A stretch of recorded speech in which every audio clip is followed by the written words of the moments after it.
Hey y'all, happy March. It is time to do the March TBR pastime. Actually, normally I would have it up, but videos, things, so it goes up on March 1st. And we are not doing our normal TBR game this month because we are doing a readathon. We are going to be doing the Unspeakathon hosted by Tabby at Gryffindor Bookworm and Leandra Brooks. We're going to do this one. It includes 6 rooms with 4 prompts per room, and you just have to get to a certain points amount to be able to go on to the final challenges. So that means at least 6 books if I do the 40.1 for each room, which I can't, not on all of them. But we're going to get into that in just a minute though. I'm excited. I am for some of these.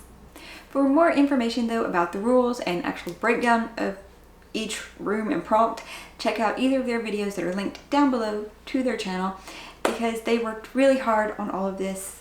The amount of effort put in, I don't want to wrap my brain around how much effort this is right now. But thank you to them so much for putting this on for all of us to enjoy, and hopefully some of you will think it sounds like a fun idea and join us in March as well.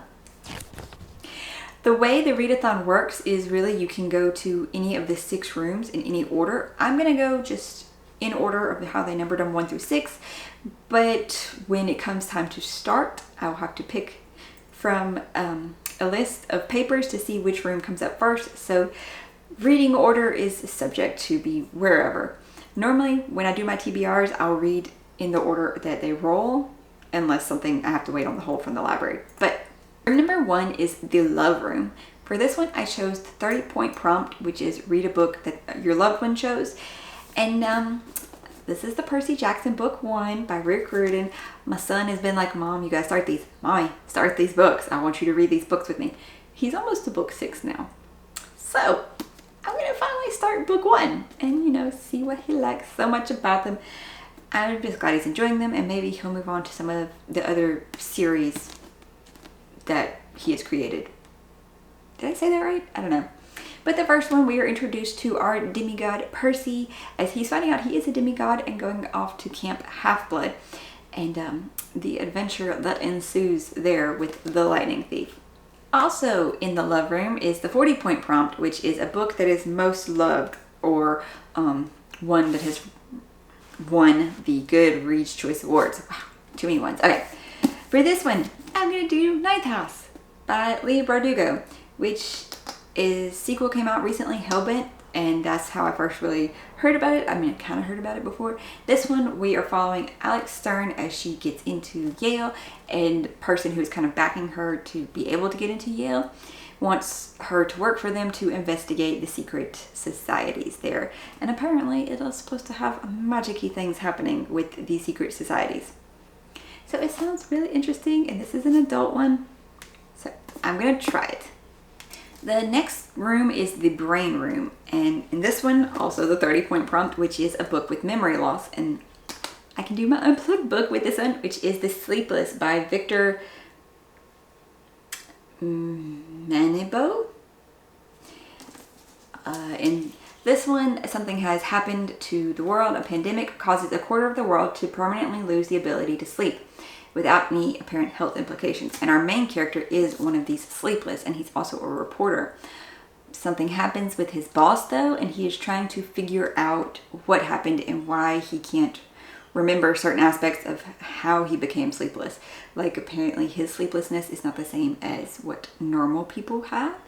So it fits the memory loss prompt, and I was really excited to get to this one from when we got it, because it just sounds very cool.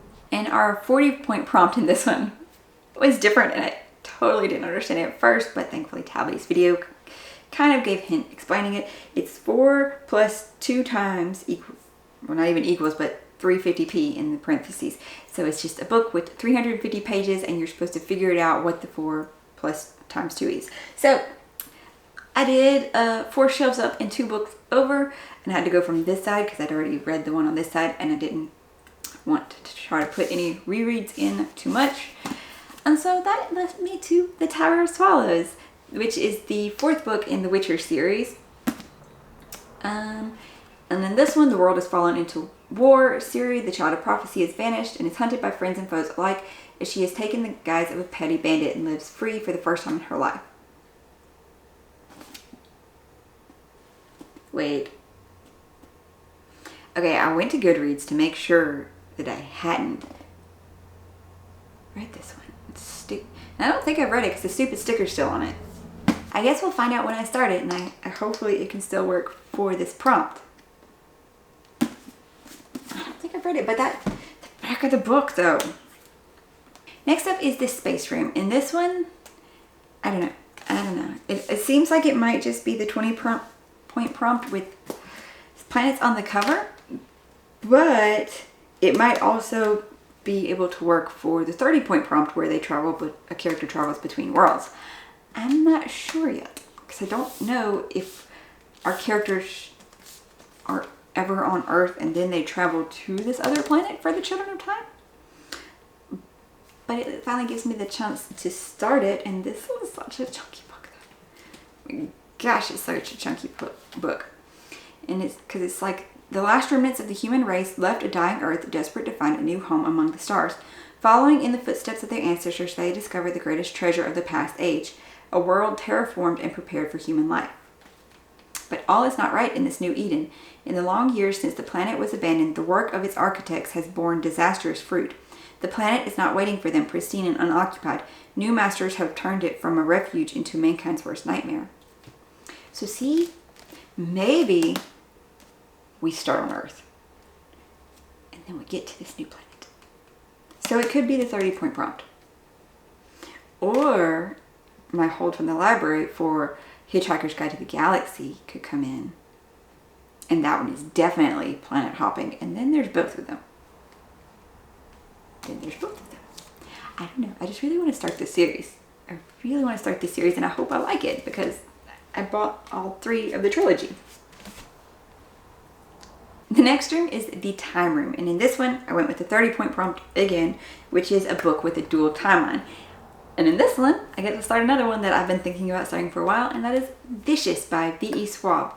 This one, we have 2 people who are enemies now, but they used to be friends, and the book goes back and forth between the past and the present, and like, from what I've heard, it's not even just like past, and present. It could be like way in the past, present, and then a week ago, present, things like that. So fractured dual like that. But they used to be friends. They were investigating this power magic-y thing in the world. So it's not quite reality there. And obviously something happens and they become enemies, and yes, always heard great things about this series. So going to try it. So the theme of the TBR pretty much is that I am picking the 30-point prompt. This continues in the death room, where the 30-point prompt is read something with death in the title. This one I'm going to go with the manga. I'm going to go pick up Death Note from the library and start that. I've watched the anime, never read the manga though, so I'm going to go pick up that one. If there's another one that has death in the title, maybe I could try that one. I know.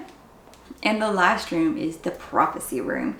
In this one, the 30-point prompt is to read a book with a prophecy in it. So fitting with the theme, and also because my son is reading through Harry Potter for the first time and I'm doing a reread of it, I'm going to be probably picking up Harry Potter and the Order of the Phoenix this month because he should be, probably. I don't think it's too old for him. He's 11. His friends have already gotten through to book 7.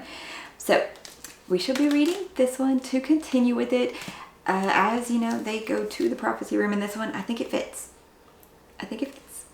Now, if I do manage to read all of these before the end of the month and I make it into the final 4 set of challenges, where one is to have to read an audiobook.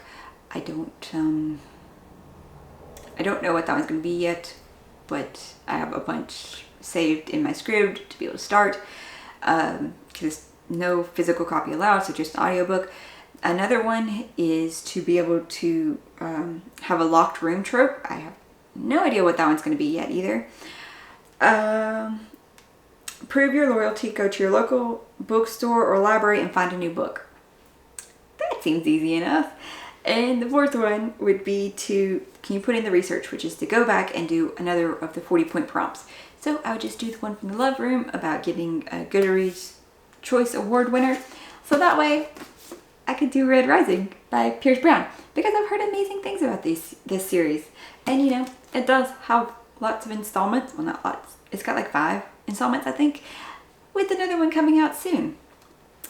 So yeah, his wife is taken, his people enslaved, driven by a longing for justice and memory and lost love. Darrow will stop at nothing to bring down his enemies, even if he must become one of them to do it.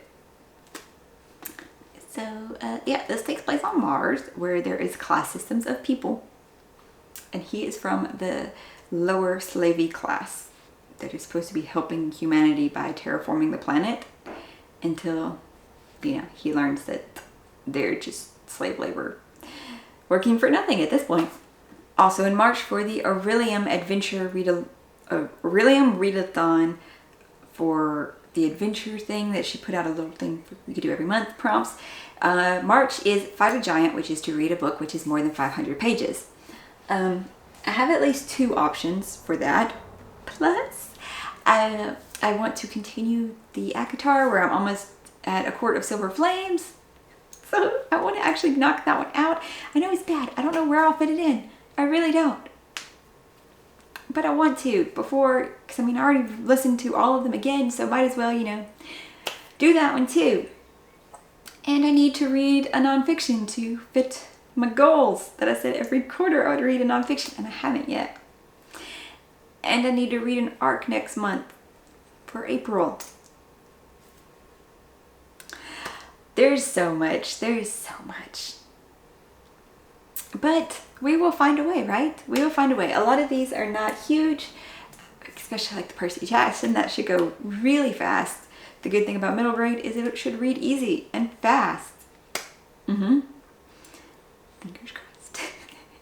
I'd love to know though what some of you guys are reading in the comments down below. I always enjoy seeing them and getting new ideas of things I might not have heard of or decided to pick up. If you are looking for new book ideas, I have video every Monday for new book releases that are coming out that week, of new books, obviously series to start into, just all general stuff. And if you're enjoying my content, maybe you'll consider subscribing, so that way you can see new book releases, new videos, all the goody stuff. I hope you're finding something awesome to read today, and I will see you in the next one. Bye.